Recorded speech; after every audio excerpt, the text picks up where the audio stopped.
ওই স্বপ্ন পূরণ করতে সক্ষম হয়েছে।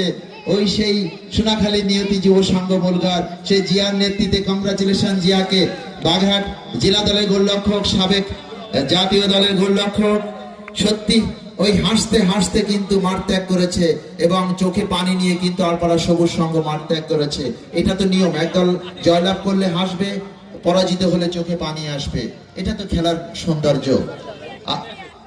আমরা দেখছি আমাদের আরেকজন সংগঠক ওই সাইদুর রহমান জয়, ফকিরহাট উপজেলার যুবদল সহ আলমগীর ভাই সহ শরীফ, আমরা মহিউদ্দিন সহ যারা আছেন সমস্ত অতিথি এই আজকের চ্যাম্পিয়ন মুকুট হাতে তুলে দিচ্ছেন।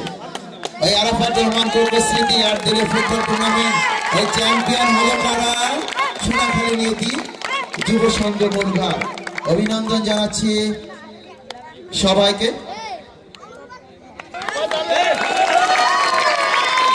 সবাইকে ধন্যবাদ জানাচ্ছি অসাধারণ আয়োজনের জন্য।